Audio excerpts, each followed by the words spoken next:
during a slickline operation offshore Asia to retrieve a check valve.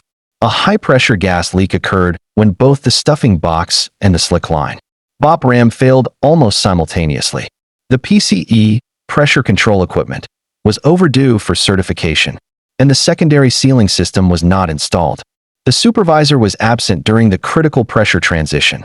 Fortunately, the leak was contained before ignition, but the incident revealed critical weaknesses in barrier management and procedural compliance. Underlying causes. 1. Equipment deficiencies. PCE was expired and overdue for maintenance. Secondary sealing systems were missing. 2. Human/procedural gaps. Supervisor not present during high-risk operation. Lack of verification of barrier integrity. 3. Organizational weaknesses. No system ensured up-to-date certification or installation of secondary barriers. Root causes. 1. Inadequate barrier management. 2 independent barriers were not verified to be functional during a high-risk operation. 2. Procedural noncompliance. Critical steps, such as supervisory oversight and barrier verification, were skipped. 3. Failure of safety governance.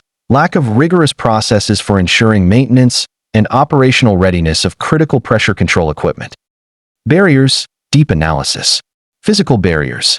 Primary pressure barrier, slickline BOP ram, failed during the operation, demonstrating that it could not contain the unexpected pressure surge. Secondary pressure barrier, stuffing box seal or secondary sealing system, was not installed, leaving no backup in place. The absence of 2 verified, physically independent barriers exposed personnel to a direct high-pressure gas leak. Had both barriers been functional, the simultaneous failure could have been prevented or mitigated. Procedural barriers. Standard operating procedures required verification of 2 independent barriers prior to any slickline operation under pressure. These procedures were bypassed. No confirmation of barrier integrity occurred before the tool retrieval began. Pre-job risk assessments did not adequately identify the hazards of operating with overdue PCE certification or missing secondary barriers, highlighting a procedural gap in hazard review and operational readiness checks. Supervisory procedures required the presence of a qualified supervisor during every critical stage of pressure transitions. This protocol was not followed. Organizational barriers. Equipment management systems failed to track the overdue certification of critical PCE, indicating systemic weaknesses in maintenance and inspection scheduling. Organizational culture did not enforce strict barrier compliance at the operational level, as evidenced by the acceptance of working with expired or incomplete equipment. There was a lack of accountability mechanisms to ensure that critical operations could not proceed without functional primary and secondary barriers. Human and supervisory barriers. Crew members proceeded with the operation despite the lack of secondary barriers and overdue PCE, reflecting a lapse in risk perception and adherence to procedural safeguards.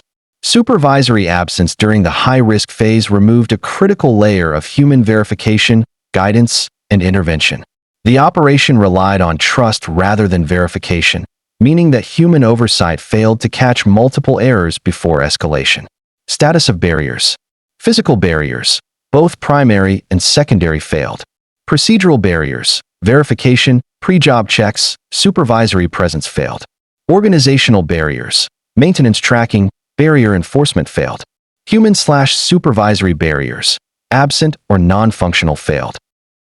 Accountability.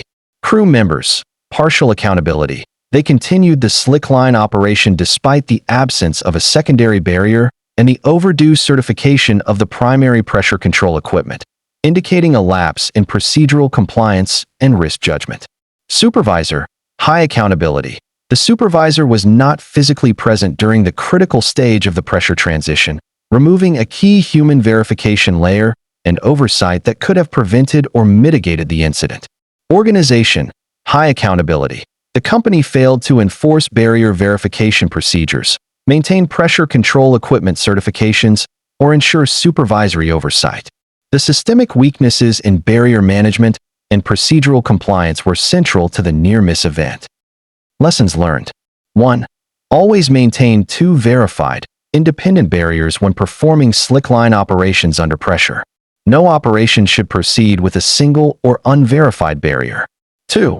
Critical pressure control equipment must be certified and operational before any high-pressure operation.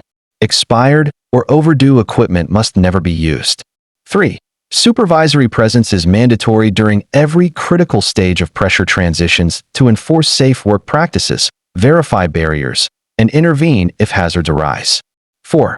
Organizational systems must track barrier integrity, equipment certification, and procedural compliance rigorously to prevent multiple-layer failures. 5. Pre-job risk assessments should identify all potential barrier weaknesses, ensure contingency measures are in place, and confirm compliance before high-risk operations commence. Conclusion: the offshore multiple barrier failure incident illustrates how simultaneous weaknesses across physical, procedural, organizational, and supervisory layers can create a high-potential event. Even without ignition, the near miss highlights the critical importance of redundancy, verification, and human oversight. Maintaining a culture of barrier integrity, equipment readiness, and active supervision is essential for preventing pressure-related incidents in offshore operations.